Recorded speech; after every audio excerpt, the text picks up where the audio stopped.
Hello, this is George Lees again, speaking from Kelso in the Scottish Borders. That's Professor George Lees.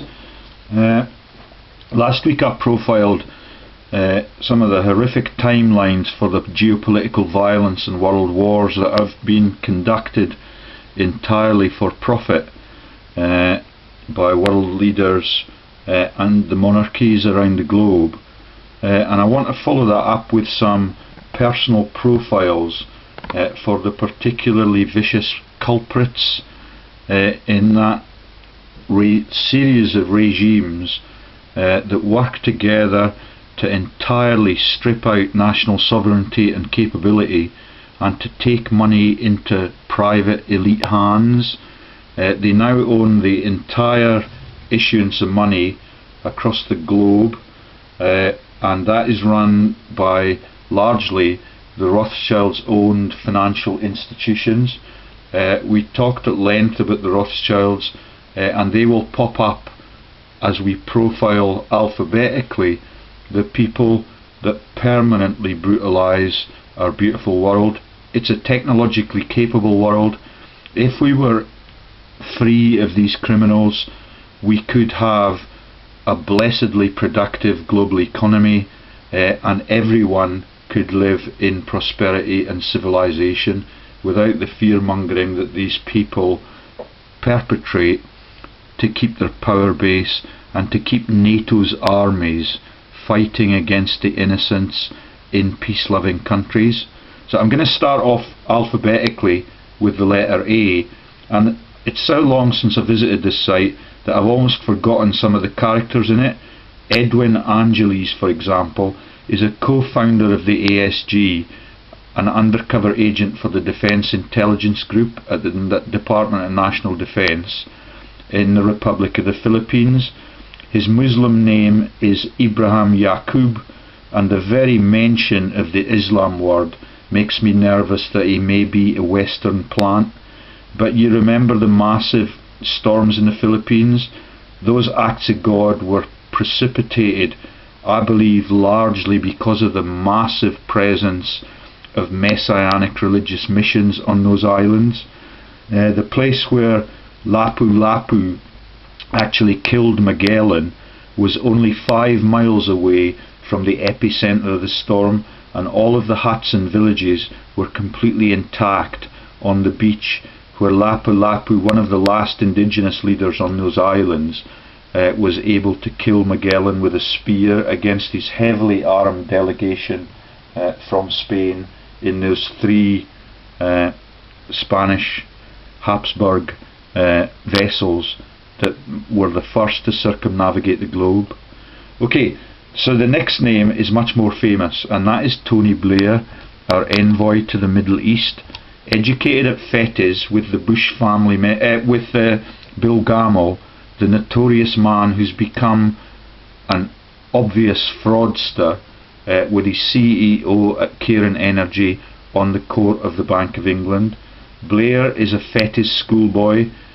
He was known indirectly to the Bush dynasty because of his schooling with Gammell, and Gammell's parents were involved with the Bushes in the Bush-Overby oil and gas scams on the west coast of America. There's a picture there of George Herbert, or Poppy Bush. He's the one who led America into the brutalization of Kurdistan in the first Iraq war. The weapons that were not found in Saddam's hands were actually traded by America, by Germany, and by the Western superpowers, and that's why the leaders of the weapons delegations were obligated not to find anything that they had sold to Saddam Hussein, who was there to get the numbers of poor people down, like almost every other campaign that they run. Okay, there on the next slide you can see his son George W. Bush, the relatively famous person for his imbecilic traits in office, the man who nearly choked to death on a pretzel. He's a really clever man. He makes the whole world believe that he's inept and useless, when he's able to steal and kill all around the globe, and to sequester the ownership of central banks in every innocent country that may be in the near future will be able to deliver the democratic dream that America purports to be the leading light of. But America is hopelessly corrupted because of its leadership regime.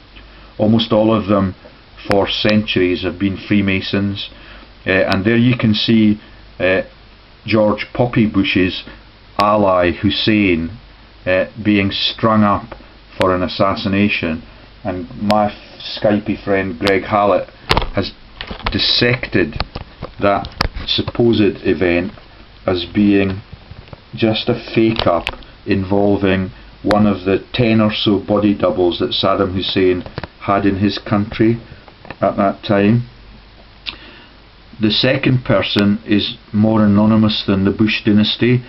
She was a hero of mine. She's a Labour leader, she's a left-wing politician, and when I was a professor in New Zealand at Otago University, she was the Prime Minister for 3 regimes back to back, and I believe that she refused to take NZ Anzac troops into the NATO conflicts, and I admired her greatly for that. It was only when I read Greg Hallett's stuff on how corrupted the political system is in New Zealand, and all of that came home to roost, and it makes perfect sense now. Pictured to the right of Helen Clark in that image, you see the illegitimate royal bloodlines with Prince Philippos of Greece, who for 3 decades was able to run a triumvirate of drug runners using the UK Navy, float planes and Phillips light tubes to launder narcotics all over the South Pacific. Some of that money was used to fund institutions like the IRA, and the main Southern Hemisphere fundraiser for the IRA is Peter Williams QC. He funded the Mr. Asia heroin ring, and here you see Lord Mountbatten, who tried to muscle in on the heroin trafficking and displace people like Lord Porchester and Lord Plunket Green, who were both from the south coast of England or in the Hampshire region.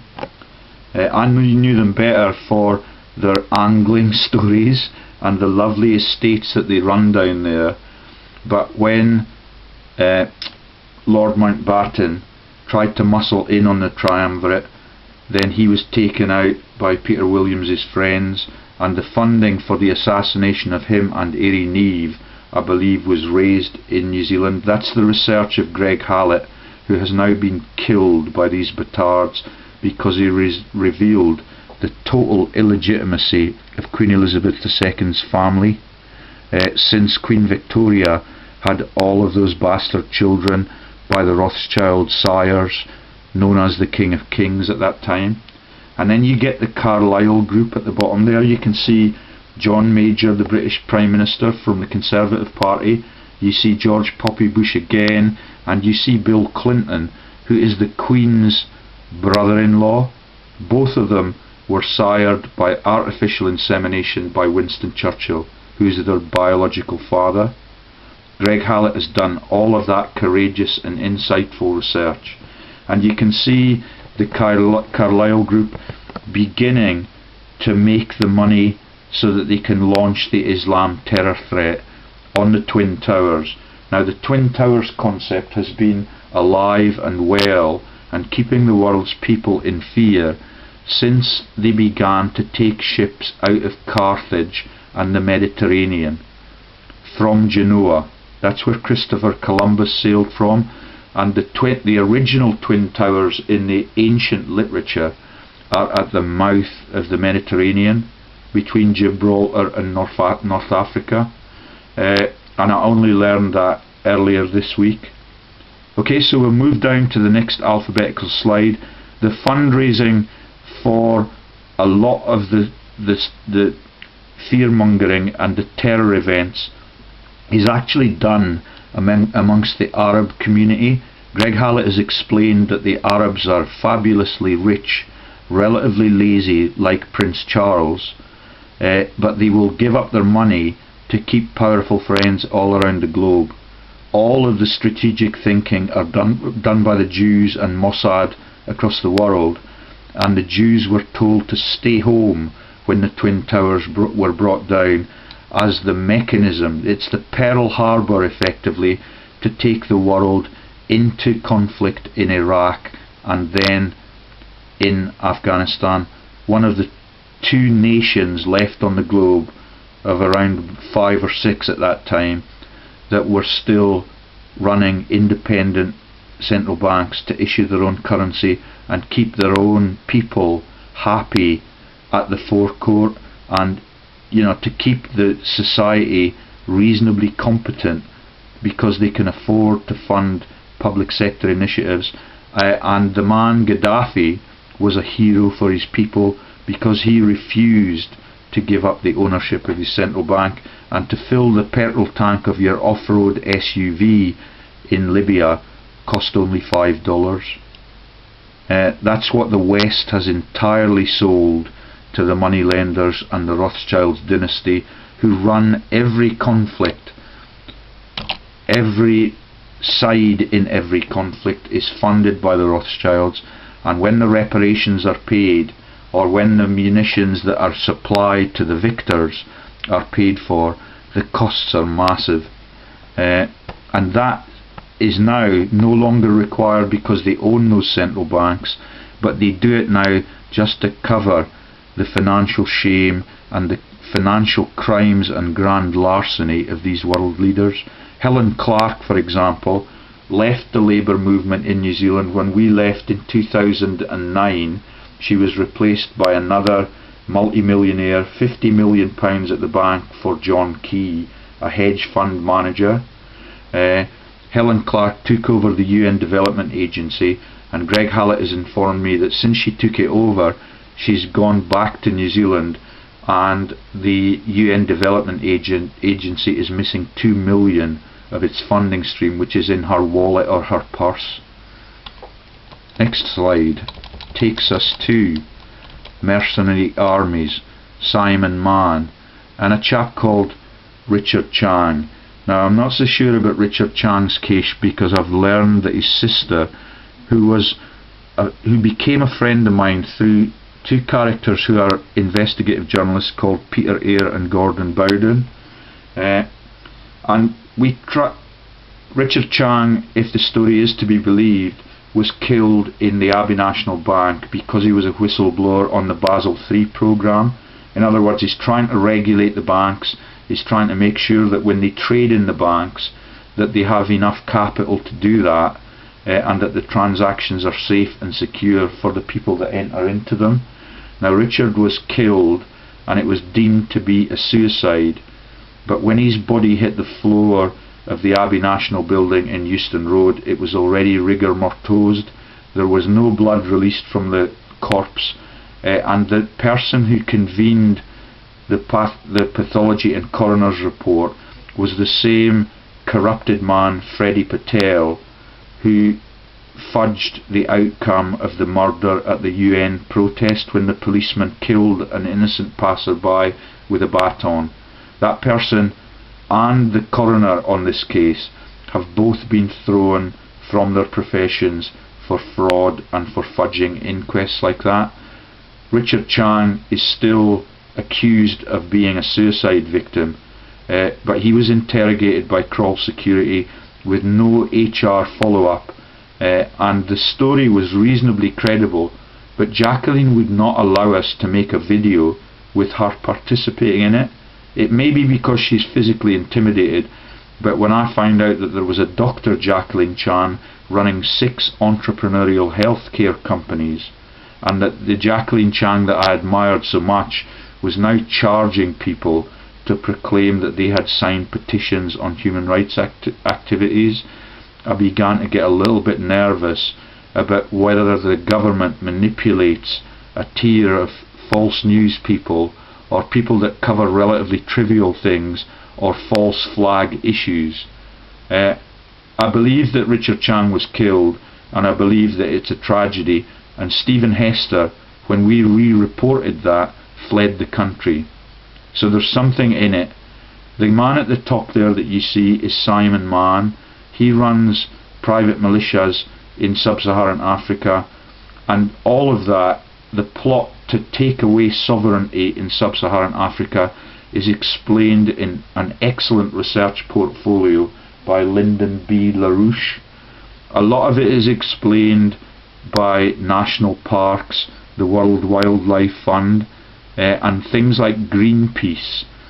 They're run by people like Prince Philip and Bernhard of the Netherlands, and they are only for land grabs and to cull the number of innocent indigenous people, which has already been done in America, North America, Canada. There are very few indigenous people left. In Australasia, they're in an addiction crisis, they're in the outback, they're impoverished, they're hopelessly dismembered by drug abuse. And one gets the impression that that is what the governments and the Crown Templar likes to happen, so that they can still rule that empire upon which the sun will never set. Okay, we now move down to people who are involved in the anti-treason movement, and that brings us to the Able Danger movement. They've got 600,000 global followers, and a lot of them are unemployed people that do care about society's dismemberment by these ruthless leaders. And we're beginning to make more and more interviews and video clips with people who are just innocent, unemployed citizens because they care and they are honest about what is happening to society. They will not have a bar of the corruption that is occurring within local councils and the national governments, where the people are picked for office because of their coercibility and their previous sins in their political or civil lives. Okay, so these are victims. These are people who tried to stand up for society and have been taken out as a consequence of that. Then at the bottom we've got a couple of people that are involved in weapons trading. This chap here, Prince Bandar of Saudi, was involved in trading with his long-term ally of the Bush dynasty and trading with British BAE Systems Limited. He's also been cited as a source of chemical weapons which were used in Syria in 2013, but I would be ever so hesitant to denounce anybody for that, because the head of the weapons inspectorate was a woman called Angela Kane, who was a former executive at the World Bank. Yeah, the whole thing stacked up to keep the world in conflict, to keep people's eyes off financial crimes that are perpetrated by cabinet members like Liam Fox. Behind the automatic weapon here, his boyfriend Adam Werrity joined him on delegations all around the globe, trading those weapons on behalf of the UK government and companies like BAE Systems and Siemens, which is right on the Prime Minister's doorstep, on the edge of Whitney, and very close to Winston Churchill's old pad in that region. Okay, so Liam Fox is now the person who's responsible for the 13th or so inquest into the Chinook crash. Baron Reid of Celtic, who's a corrupted financial services sector criminal, and has fudged that inquest already a couple of times, has passed the commitment to police what happened to all of those security experts in that Chinook helicopter. And if you want to get the outcomes of their most recent inquest, you have to write to them and let them know who you are, so they can keep a check on you and maybe take you out if you get too vocal about their cover-ups. It is pathetic. Within weeks the man was back completely into the political swim, because what happened was there was a little minor scandal about his boyfriend and his expenses, and all of a sudden he's got immunity from any blame for being a profiteer in peacetime and selling weapons to tyrants in regimes. Always these delegations follow the UN meetings, and we have 3 or 4 of those every year now. One for the G8, one for the 2 for the G8 and 2 for the UN, and they're always in elite resorts. They cost a fortune, and the followers that go there are called Sherpas, and they are on massive salaries as civil servants and as consultants to the major banks and the fraudsters in those banks. More on the mercenary armies. There we have Nick du Toit, and he's Peter Eyre. If you look up Peter Eyre and Gordon Bowden and their series of disclosures on the mercenary shenanigans in Africa and how they were appointed by British governments, and how the trainees were trained on the national borders of those massive national parks that Prince Philip and the World Wildlife Fund run. And then when they get back home, they get covered up by people like William Hague, who with Angelina Jolie has been running child trafficking regimes according to the Able Danger movement. You've got the Zimbabwe people who got embroiled just a couple of 18 months or so ago in a border control shenanigans about weapons that were being traded by du Toit and Justin Longley and those people, but also by the Bredenkamp dynasty. And you can see that the countries that are involved in the manipulation of South Africa, we've got the Boers there, so an ancient affiliation to the Netherlands and an ancient affiliation through Prince Philip and Prince Bernhard to the Nazi movement. The abdicated king was also a strong follower of Hitler, and during the wedding proceedings and the lead up to the divorces of Mrs. Simpson and the abdicated king, they met at places like the Schloss castles in Austria, and that has now become a joke about Candy Schloss, the game that you play on Facebook. The world is so trivialised that they can literally get away with genocide. Henry Bellingham is an MP in the south of England, and he's involved in some of those scams and the domestic cover-ups for that.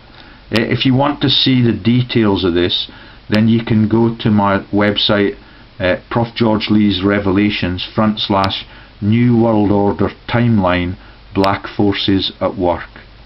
Okay, and Mrs. Thatcher is pictured there because in the weapons trading, hers is a legendary family. Mark Thatcher was a major arms trader. He covered that up with his passion for fast cars and running rallies in the desert. His inquest was never ever published. It's a scandal, and they're able to get away with it because they own the press, and the money lenders have bought the press and entirely globally now manipulate the news as propaganda to keep ownership of the entire globe. This is Hans Blixen, who led a report into nuclear weapons in Africa, proclaimed them like Angela Kane in Syria claimed that they were using chemical weapons, but because they wanted the world to believe that Africa was nuclear free, they allowed Blixen to tell lies at the inquest. They gave all the delegates in the Arms Inspectorate ploughshares, and they put them on their mantelpiece when they went home, with an absolute load of guilt on their consciences, because there were nuclear weapons in Israel, in the Republic of South Africa, and in Rhodesia. And the ones that went missing at border control in Gibraltar were out of the Bredenkamp Empire, and he traded 4 million landmines, and that is one of the reasons why Princess Diana was taken out, likely by people with fascist affiliations who run the family so that they can dismember UK sovereignty, and they can make the UK incapable of anything by planting inept politicians everywhere across the UK, from local councils to national governments. And then when you manipulate the creation of the EU and the training of the personnel for that like the training of terrorists like the IRA, which was conducted in Spain in the 1950s, then you see that the whole world is kept in chaos by design so that the financial crimes can thrive and the inquests can be covered up. There's more on Prince Bernhard of the Netherlands. We're now into the energy scams, Scottish renewables. This is Ignacio, you get the joke, like one of the religious leaders that was vowed to disrupt and dismember Catholicism, but he was actually a Catholic leader. Everything is about deceit and cheating. They crash trains when they need to take the sin away from the headlines in the papers. This is Galan. He's not embracing Prime Minister Salmond at this point, but there are pictures of him around the time when he was appointed to a professorship at Edinburgh University.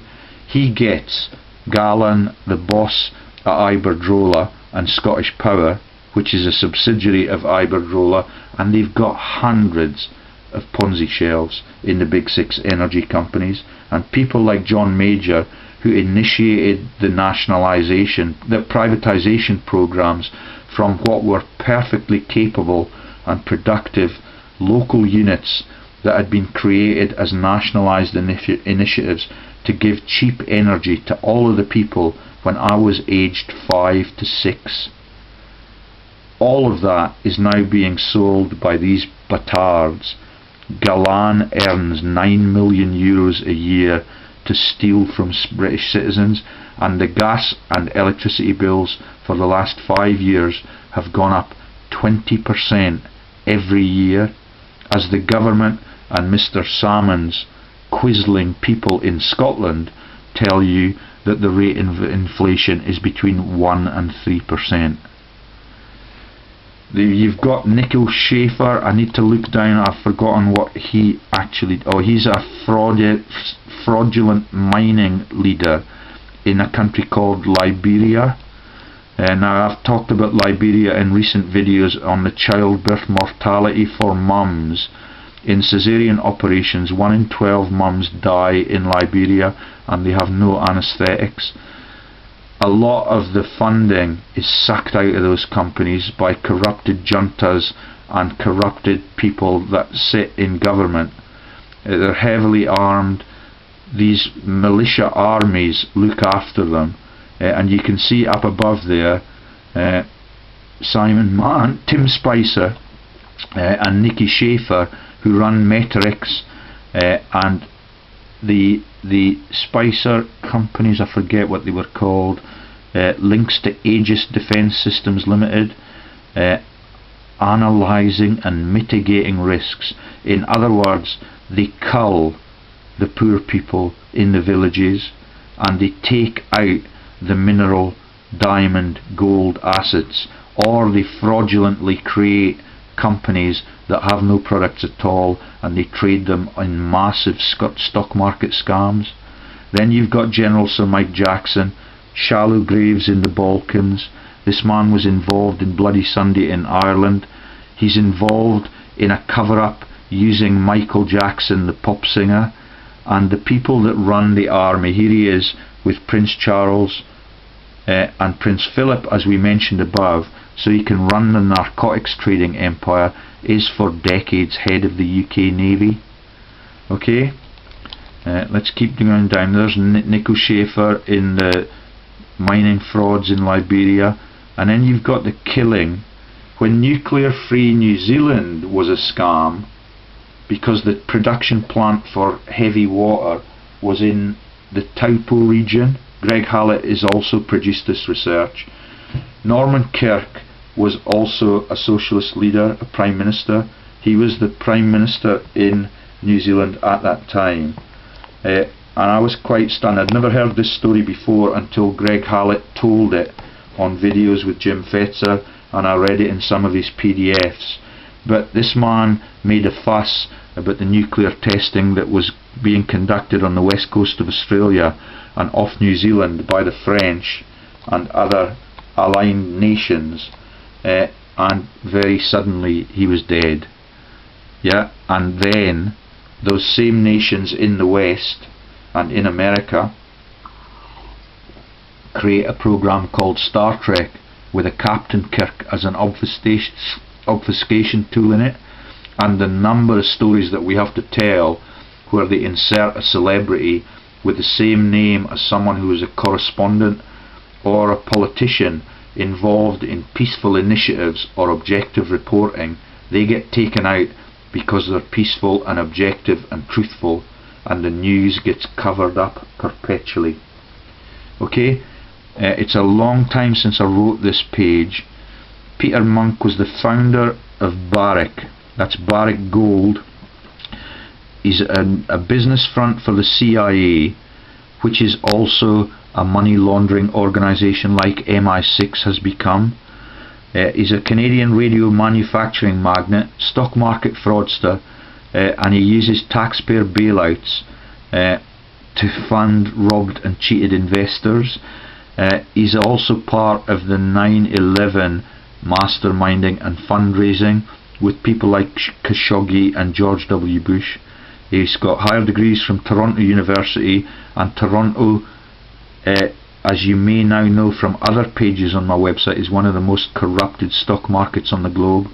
That's where the Metropolitan Mayor has pretended that he has a drug addiction problem, because my friend Gordon Bowden has been so explicit in revealing the financial crimes that embroil people like Bill Clinton and Frank Guistra in massive geopolitical manipulation and frauds, and they own vast companies in those countries, but they also manipulate and own tertiary education, and they fund, as humanitarians in inverted commas, the university sector so that they can manipulate minds there, like they were doing way back when Ewan Cameron was the boss. I forget which of the Canadian Institute, McGill.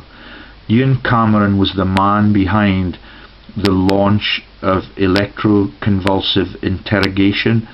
If you've seen the One Flew Over the Cuckoo's Nest film, you'll see that electrotherapy for mental illness has now been imposed in asylums all across the globe, and it's a really good way of quietening and silencing innocent and vocal people who try and expose these tyrants and these profiteers.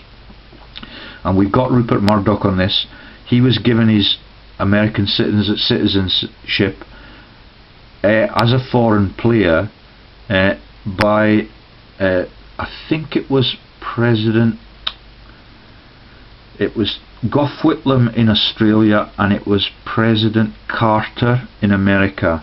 His campaign, like the Vietnam campaign in the early days, was funded by a Nguyen Hand bank. Both of the executives who run that were disappeared. It was bankrupted at the end of the process. Murdoch is now a billionaire, trillionaire.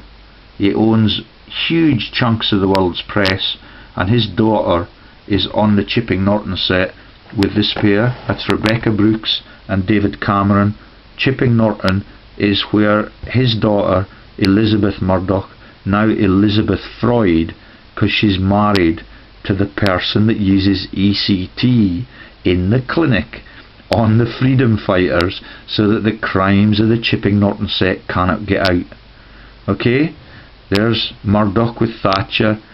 He met Cameron, I believe, something like 20 times before he was elected in 2010 in private meetings on elite yachts. Rebecca Brooks is also in the Chipping Norton set. She's a director with Mike Jackson on Malaria No More and massive security firm scams, and it is just a ruthless mafia cabal. There's Thatcher with Murdoch, and Murdoch and all of these people, but not the Rothschilds. They're relatively immune. They are aloof and above all of this, because they are the money lenders that the fictitious Jesus warned us about. They are the people that run the world. They pick the politicians for their sins, and they pick the administrators for their capacity to hack telephones and to spy on the people, like CIA and the MI6 are obligated to do. Okay? So you get the picture. It's totally corrupted, and if you've got an innocent man trying to blow the whistle like Norman Kirk, he's dead in the ditch. He's got a decent burial, but then you get the launch of the obfuscation tools that make Norman Kirk relatively anonymous and Captain Kirk and Mr. Spock absolutely world famous in New Zealand. Okay, back to the fundraising and the people that are around the innocents that die in peacetime. Muhammad al-Fayed is the boss at Harrods.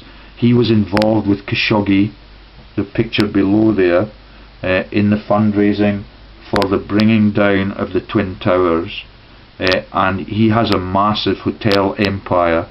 He's a relatively small beer person when he started off in Egypt, but because he's got friends in high places, and because they're intent on brutalising the world together, then it's very, very difficult to stop them. They own the NATO forces, they own vast real estate presences in the centres of the big cities, and right round the back of Harrods you've got one of the most powerful boiler rooms. I forget the street address for it, but that was the host place for Lonrho for several decades, and Lonrho is the unacceptable face of capitalism, even for Ted Heath, the Conservative leader. They shoot their black delegates in the pay round negotiations in Lonmin, which is actually still Lonrho, and in BP and BP Rosneft they are still just subsidiaries of Lonrho, according to Gordon Bowden. Okay, and you can see all the headlines in this little block. Sarin, they're trading nerve gases, they're trading arms, and that's Thatcher and Son, arms dealers to the world's finest dictators, bargains for all. The inquests are never published, the knighthoods are liberally given, and this bastard is now the envoy to the Middle East and a multi-billionaire, and I cannot get a job. I'm a very articulate speaker, I'm an objective researcher.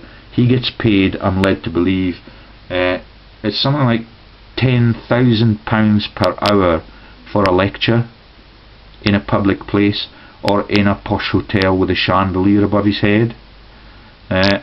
And then we get through to the 9/11 memorials, and the people that funded it, like Larry Silverstein, have got all of these people drawn into it because they have snuff films of things like paedophilia, homosexuality, sexual deviancy, or they're alleged to be human sacrifice people. I don't buy into that, but they are massive financial criminals, and they continue to tyrannize the free world that could be free within 6 months if these people were brought to book. Henry Kissinger, I'm led to believe by Greg Hallett, is the world's biggest killer. He's a Peace Prize winner like many of the other world's massive killers, and the EU themselves won the Peace Prize just a few years back because for a whole decade or so they've not been at war with each other. Quite unique, and now they turn their guns on the innocents in partitioned India, Pakistan. Vast tracts of Asia are now being manipulated. There's a company called Wouters Kleuters, and Nancy McKinstry's mission as head of them is to insert 2 million corporate lawyers into China to take over the land grabs and the corporatism projects there. And you've got people in this G8 cabal like Putin the joke. It's a golfing joke. It's a putt-in. Yeah, it's an easy putt. He is the boss in Russia. He is Mossad. Is not Mossad. He was KGB, but he is now an Israeli intel specialist. And Kissinger is Mossad's highest ranking US citizen. It's pathetic. He brutalised Vietnam. He dismembered American troops with drug addiction down there. The Coca-Cola plants were the production units for the crack cocaine. and HIV was introduced into the brothels in the Golden Triangle, so that lots of the American troops returned completely dismembered or with their health absolutely on the verge of collapse. Okay, it is ruthless. Everywhere they go, they brutalise it for cash. There's Nixon. Now, he had a tiff with the Bushes, but I don't really believe that it could be genuine. There was a murder. Sorry, I've got the wrong president. That was not Nixon. Nixon is a batard. Nixon is genocidal. The only thing that Nixon's accused of in the popular press is electoral fraud. He was the boss when Lucky Luciano and the Teamsters in Dockland, America, were persuaded to go to Italy and to France with automatic weapons out of Chicago and New York, and to cull the returning troops in Italy and France that had fought for their country as innocents in World War II. So that's in 1945, 1946, and that I now understand why Vesuvius erupted that year in Italy. It was because of that brutal campaign on war heroes who were returning to their country. Their weapons were taken from them, and suddenly they were dead as part of the anti-communist movement. Nixon then used Kissinger to intimidate the narcotics traders in Latin America and in France, in Marseille, and that was called the Great Opium Coup. And the reason that Henry Kruger's book was censored in 1980 on the Great Opium Coup was that it was a brutal operation involving the killings of many people in mafia wars in Latin America and on the European continent. Not so much in Sicily, because Sicily, it's a bit of a myth. It's in the Godfather film there, but Marseille was the epicenter in Europe because of the quality production labs that they had. Okay, if you go to the website, you'll see a lot more detail on that, and you'll be able to find Henrik Kruger's The Great Opium Coup on a page all on its own. Arlington Associates, and that was right behind Arlington Square, is right behind the Ritz Hotel, and that is where one of the massive boiler rooms for Lonrho and BP and all of those other companies that involved Ambassador Francis D. Cook and all of the world leaders and the El Fayed empire, obviously, both in Paris and London, was right at the heart of all of these fundraising scams and all of these criminal frauds in the money laundering sector. Okay, there's Henry Kissinger, alias since 1917. His real name was Lob. He's a German, as is pretty obvious, highest ranking Mossad agent in America.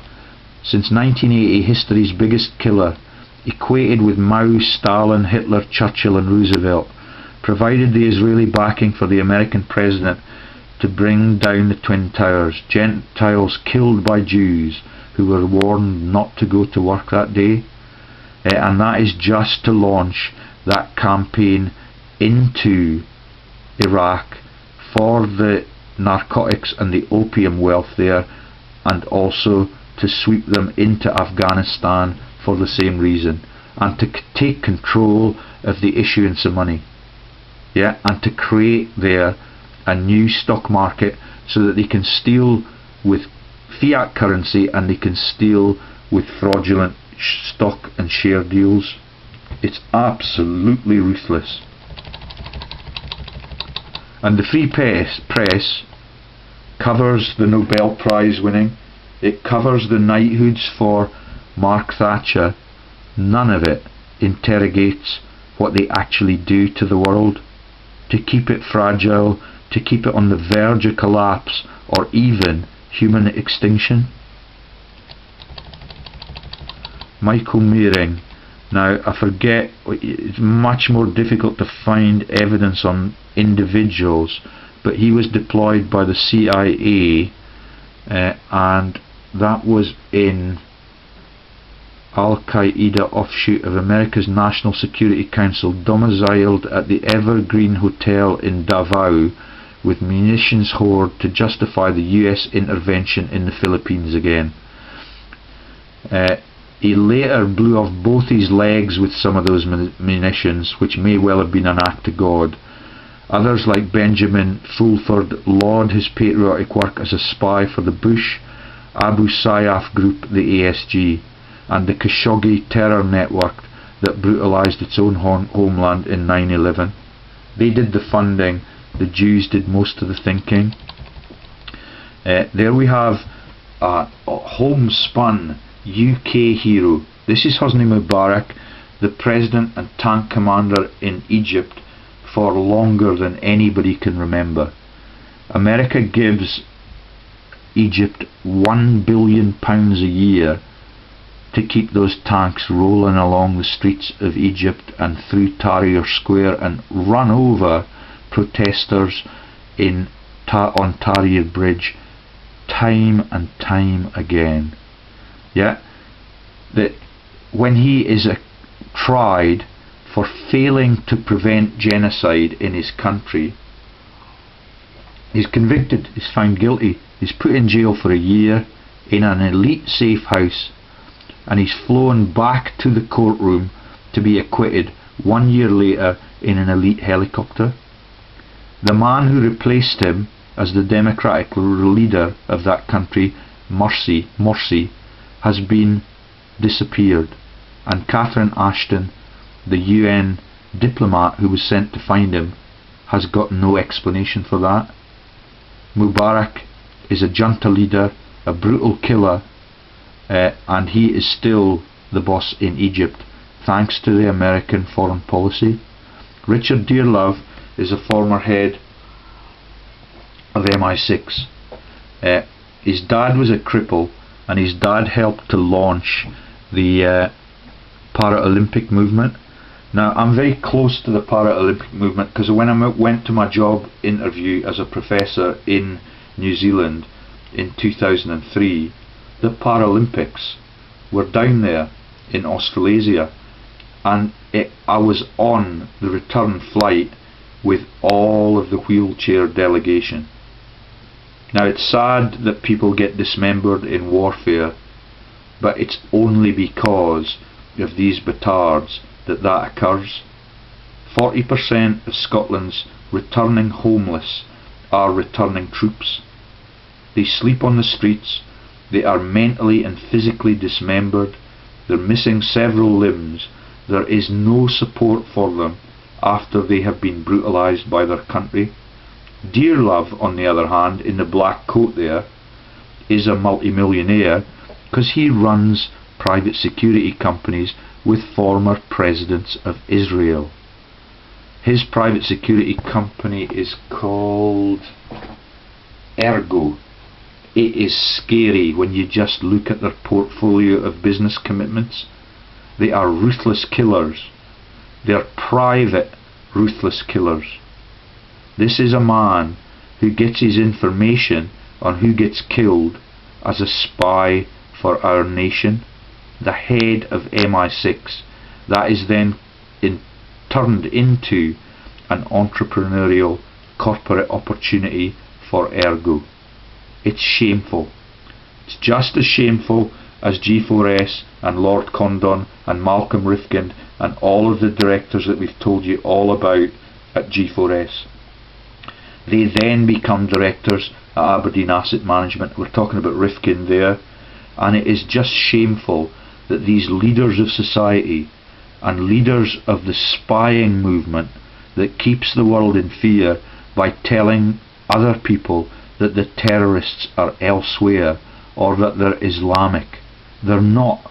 They're elites that were trained in Oxford, Cambridge and Washington, or Germany, or Moscow, or St. Petersburg with the rest of the G8 team. There is no division between them, except possibly on their bragging rights about how much they can earn as entrepreneurial murderers. At the bottom you've got a more legitimate businessman who trades in virtual oil and gas, and he's a yachting expert, like Alan Bond, the munitions magnate. And it is just really depressing that these people are allowed to get away with what they get away with. But because of the Freemasonic system, and the fact that Lord Condon is right at the top of the tree there with the Duke of Kent, then there is no division, there is no law enforcement, and the judiciary are just as corrupted as any of these people.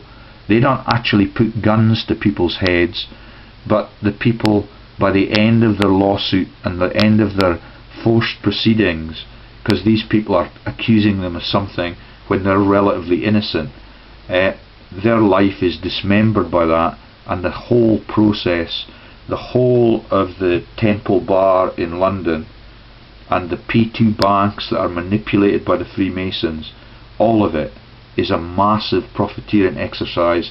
And Great Britain is not great at all. It is really sad that they have no money left in the treasury because these people prevail without any challenge from decent citizens like you and I.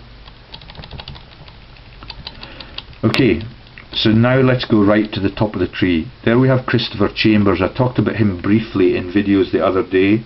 He's Prince Charles's personal financial advisor. He's the director at Lonro. Sorry, he's the chairman at Lonro. He's the boss at a girls' school in South London, very elite girls' school. I forget the name of it. I send him messages to that girls' school all of the time on the geopolitical crimes of his country, and his boss, Prince Charles, and he's got loads of commitments at Credit Suisse in, I think it's Geneva, or it may be Zurich. He's in the Debrett's listings, and I don't have the resolution on this image to see what all of his companies are. Trades out at Arlington Associates, is the boss at Lonro, as I said, and he's replaced Lord Patton there.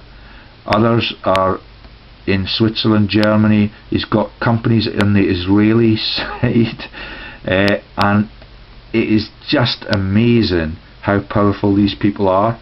I told you the other day in a video about Eric Maswich and the penetration into the War Office, and the reading of other people's mail during World War I and World War II. He was the head of BBC Light Entertainment, and they need to make Daleks so that they can account for the religious fraud and the time shift that it took to write Jesus Christ into the New Testament. So the story was told by 79 AD when Vesuvius erupted, but Jesus obviously was written into that story in the year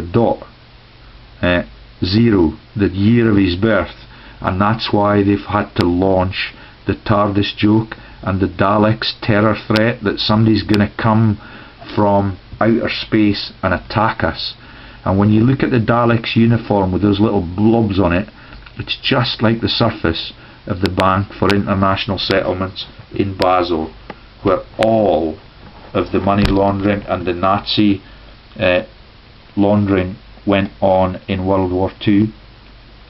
Okay, and this is Robert Maxwell, former spy.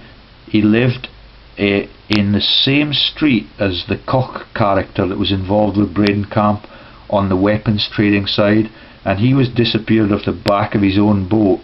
He was a successful publisher. He had a vast publishing empire in Oxford, but because he knew too much, they had to take him out in the end.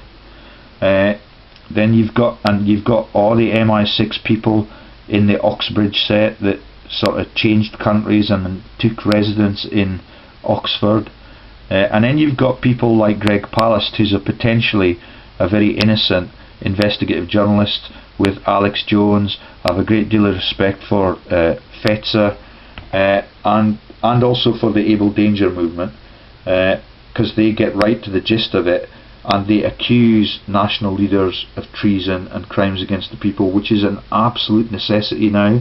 And when they do that, they begin to see that larger and larger tracts of the world are interested in the fraud, because these leaders have already rendered them jobless.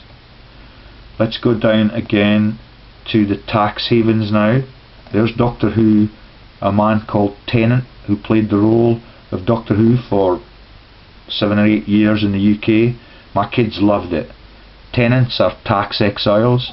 They live in an island called Necker, and they live out in the Caribbean, and they have huge parties with the Tweedsmuir dynasty, with people like the Bond dynasty who also live in the tax havens or tax haven states in America, mainland America. There's Lady Hayden Guest. She's a tax exile now. She was a lady. She could be sitting in the House of Lords, but because of the exposure that her and John Cleese, who made the film called The Fish Called Wanda about laundering money out the country, and made a huge joke of it, they are actually laundering money out the country. Her husband is a lord, but they've bailed out because they know now that we know what they're doing, and they're playing the game of reputational hazard now. Richard Branson is the drug czar. His commitment there on Necker, his private island, he gets the mainline rail contracts. He is committed to dismembering Western citizens by drug addiction within the next 5 to 10 years. He's the drug czar for the globe, to screw up the world's people with drug addiction and narcotics. Okay, you've got Snowden the photographer, and you've got Princess Margaret, who loves to have sex with a couple of black men at the same time. Yeah, that's why Snowden has been released as a whistleblower into Russia, although he's never actually met Putin. It's just a BBC diversion and a Fox News diversion to take the sins away from the monarchy and the people who win the high-speed rail infrastructure contracts, and fail to deliver that until 2040, when Tony Blair will be a multi-trillionaire, and our children and our grandchildren will be footing the bill for their parties in the tax havens. The Flemings that wrote about Bond are also major criminals.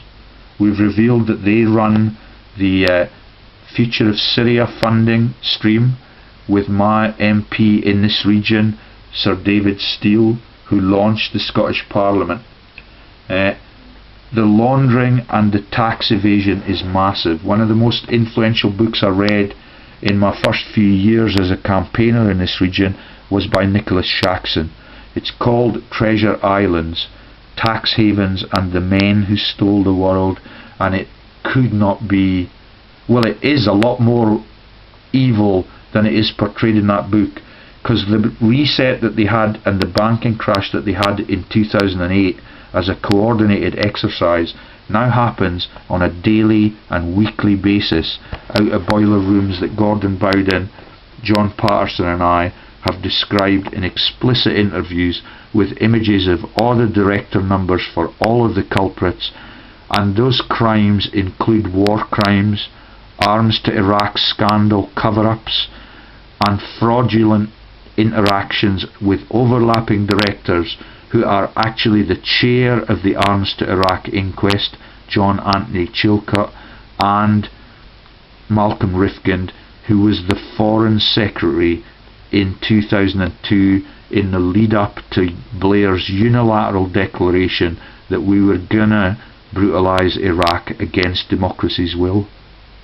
And you've got Cameron there, who's a relatively minor criminal compared to Tony Blair and his ruthless regime, because Cameron knows that the people en masse now are onto what they are doing, and many of his people and many of the courtiers at the Bank of England have been forced to step down already.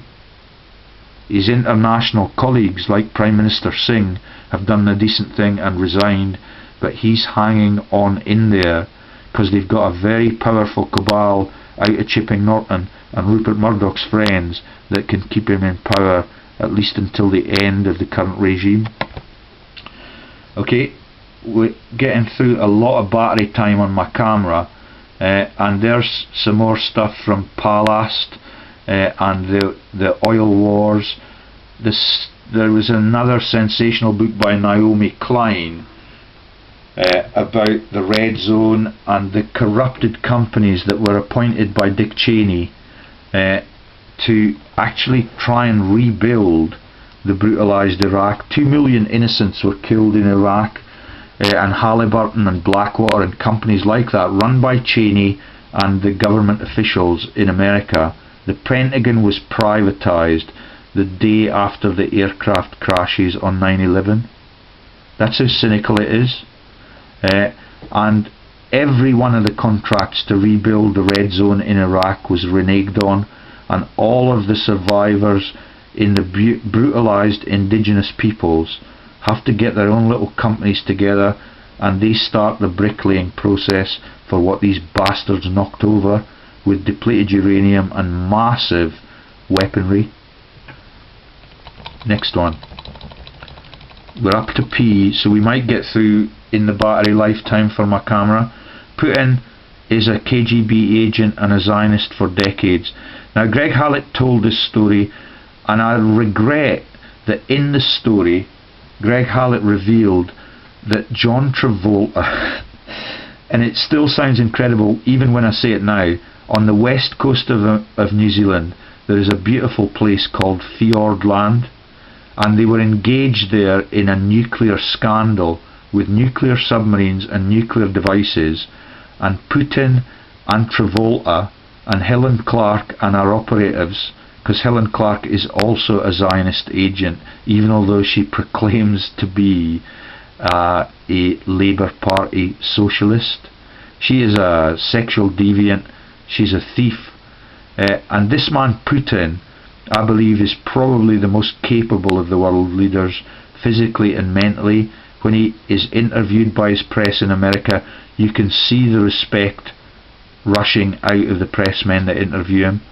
That could be fear, because when he's carried around, he swaps with the Prime Minister. The Prime Minister's job and the President's job is swapped between him and Medvedev.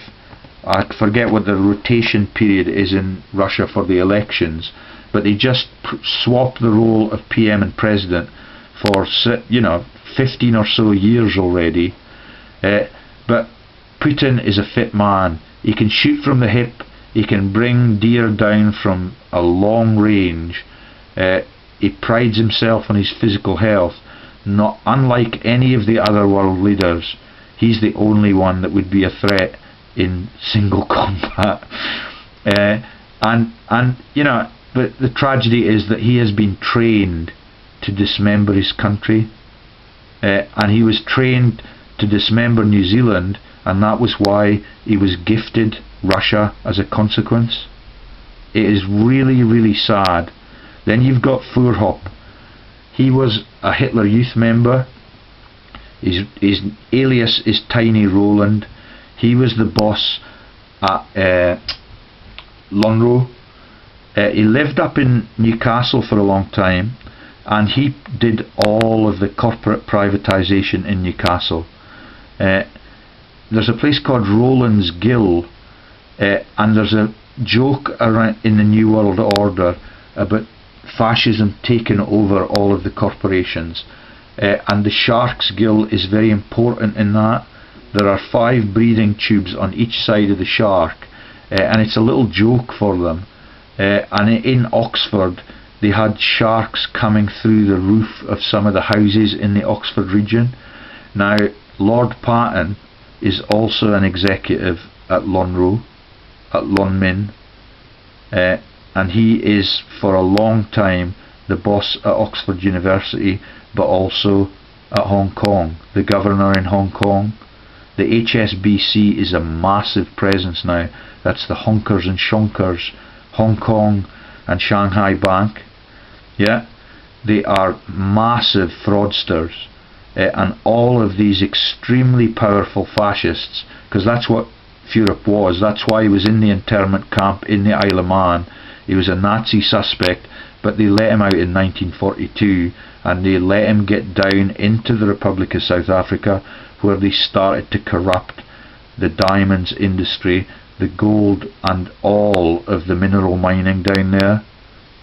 and their running of their companies is just like the Third Reich running Germany in that pre-war period. Absolutely ruthless. Okay, but the world's owners are pictured at the bottom of this slide.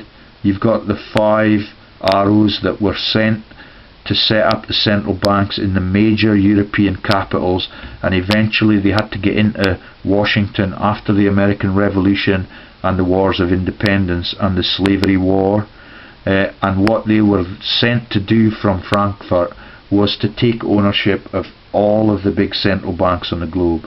So they got London in 1815 by spreading the false news about the Napoleonic Wars, crashing the stock market, and they were able to buy it off and take it out of democratic hands, and then they got their hands on the central bank and the issuance of British money. Central bank is now run effectively by them, but they put plants in the boardroom that include David Prentice, the head of Unison, the head of the corrupted company Cairn Energy, which has no products at all, it's just a virtual products fraud. They partition Israel, using the Balfour family as the negotiating tools, using Winston Churchill, using their own negotiating skills to make sure that they negotiate entirely the oil wealth on the Russian steppes, and then they engage in several genocides all across Europe to get the numbers down, and then they engage in those 2 brutal world wars which were entirely for profit, and we've made 2 articulate videos about in recent days. You need to listen to Greg Hallett's output on profiteering in war. Operation Winnie the Pooh, how the Nazis were allowed to work with the elites, how all of those summits in Yalta and all around the world in mid-war time were about optimizing the profits, making sure that they got the multiple profits from the munitions industry. Beaverbrook was in those delegations. He's in charge of the aircraft industry, and Winston Churchill is in charge of the Navy. Yeah, and the reason that we dwell on the Channel coast and our country was defended by Dad's army for the best part of 2 full years before we got it together and we were able to go across the Channel and fight back, that was just to let them build up the munitions, to let them get the ships and the convoys coming across the Atlantic and being sunk by the subs, just to optimize the profit and the chaos. And the double agents were run by the Fleming families, the Canarises, the Mortons, the Ainsworths. It is ruthless. The Hambro Bank, all of the banking dynasties were involved in pan-European fraud, in quizzling prime ministers, selling their countries to the Nazis, or coming to leafy Britain to no bombing zones so that they could optimise their profits in complete safety. When the loyalists came across and tried to accelerate things, they were shot in the head and buried in shallow graves in the basement. That's also in the Kruger, the Great Opium Coup book. And the big criminals in France were de Gaulle and a chap called Jacques Foccart, who was one of the masterminds in coercion, in torture and in brutal assassinations, because for a long time he ran the ownership of of French colonial Africa, Algeria, North Africa, all of the oil producing countries like the Gabon and the Elf, I forget which countries that France were responsible for, but oil companies like Elf were run, and that man out of Paris, who had coercion documents on almost every French politician, was able to manipulate things like the Rothschilds have done for centuries in the royal breeding chambers. And you can see here that their close allies are leaders of the UN like Kofi Annan. He's married to a Rothschild. Her name is Nan Le Guen. but she's actually a Rothschild. It's very dangerous to openly proclaim that you're a Rothschild or that you're a Balfour. So they keep changing the name, adding a hyphen, and the if you're a woman like Mrs. Oppenheimer, Margaret Oppenheimer, you can become Mrs. Margaret Hodge and become the UK financial regulator without anybody ever suspecting that you might have been involved with the delivery of the bomb in World War II. Right then. So there's a picture of Nathan Rothschild, and these are telling statements that they make, because they know that they have the leaders of the country, the monarchy or the government, if there is a government, or the king or the queen or the emperor, or if you're talking about Italy, it could be a dictator. I care not what puppet is placed upon the throne of England to rule the empire on which the sun never sets. The man who controls Britain's money supply controls the British Empire, and I control the British money supply. Nathan Rothschild. And there on the board of those companies, like the Institute for Jewish Policy Research, the Future of Russia Foundation, B-Sky B, and then here you've got another series of Rothschilds. I think that is also the Future of Russia. It's got Kissinger on it. It's got a couple of Rothschilds on the board. We've mentioned recently that Romanovs, who've been victims of the Rothschilds, have now made a comeback, and they've helped in the defrauding of Hearts Football Club just recently. Okay, I think we're now getting down near the bottom. We're up to the letter R, and I'll be able to stop soon. You'll be very relieved. Here's Mrs. Thatcher coming into power. She's one of the world's most evil people. The biggest earthquake that ever occurred on the history of the globe occurred in Chile in 1961. That's I think it's a year before the Football World Cup was due to be hosted in Chile, and the event that precipitated that, because gods get really angry at human evils, was the return to that country of Pinochet, the general at that time, the person who led Operation Condor and the Caravan of Death in Latin America, so that fascism could thrive. When you stood up against fascism in Latin America in that regime as a doctor or a teacher or a decent leader of civic society, you were dead on a football pitch and buried in a shallow grave really quickly. It's tragic. That's why the world's biggest earthquake occurred in Valdivia in 1961. All the football venues for the World Cup had to be changed. Mrs. Thatcher befriends that bastard, and he's invited to Britain to spend his days in retirement when he should have been executed for massive genocidal crimes at any point in his career. She's given an £8 million funeral. Everything that she does is evil, and she is the person that at the fourth attempt appointed Jimmy Savile, but that is chicken feed compared to her crimes in the financial sector and what she did in the Falklands purely as a re-election tool. Yeah, there is no oil in the Falklands. It's too deep to mine it. They've got 4 fraudulent virtual oil companies there now selling stocks and shares to cheat the people again. It's right off Argentina, and Britain has no right to be there domineering what the people vote for, the people who are planted in that island as colonialists are planted to keep it out of the hands of the local mainland empire that's right across the ocean from it.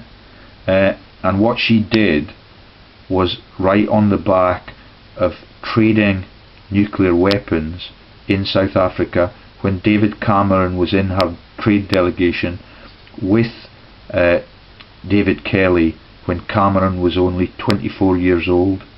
They got £17.8 million for Braden Camps to They got £17.8 million for the party funds, and what they were doing was that they were beginning to initiate trading with a man called Bredenkamp, who operates out of the Republic of South Africa and is a massive landmine trader as well. Okay, and then you see that these world leaders begin, and Dennis Thatcher trained Mrs. Thatcher to become a financial criminal in the money laundering sector in Finchley. Dennis Thatcher was the head director at Burma Oil, and Burma is the country where democracy has been suppressed by tank commanders like Aung San Suu Kyi's dad, who was a British tank commander. It is tragic. Aung San Suu Kyi learned how to become a democratic freedom fighter for the free press. All of that is in inverted commas, because there is no free press and there are no democratic freedom fighters apart from me and my friends who don't get paid for any of it. Yeah, Aung San Suu Kyi lived in Granton-on-Spey, where Lord Kerr of Kinloch was raised, but nobody knows who his parents were. Lord Kerr of Kinloch is on the board of Rio Tinto, Scottish Power, Anglo-American Tobacco Limited, all of the huge global business magnates. He was for a number of years the boss at Imperial College London until Miss Manningham Buller. They're all involved in Intel. The previous boss at Imperial College was involved in pharmaceutical. He was my old boss, Richard Sykes. Yeah, MI5, MI6, the CIA, FBI, Mossad, KGB, all of them now, like the Thatcher regime and every Prime Minister since, are money laundering tools to take money from democracies and to put them in private funds in Tel Aviv, in the Cayman Islands, or in Washington at the IMF. It's tragic, right under the people's noses, and the people can see that their pensions are being dismembered, that the police have to resign really quickly. As soon as they're eligible for their pension, they know they must stop working, and they must take the pension when it's worth anything at all. These are the people that blow up the buses to keep the people in fear and to take the attention from their financial crimes. I think that's us finished now, so I'll let you get off to bed now, and there'll be more along the same line. And if any of you want to make videos with me and get a little bit more interactive, then drop me a line on profgeorgelees@gmail.com. Bye.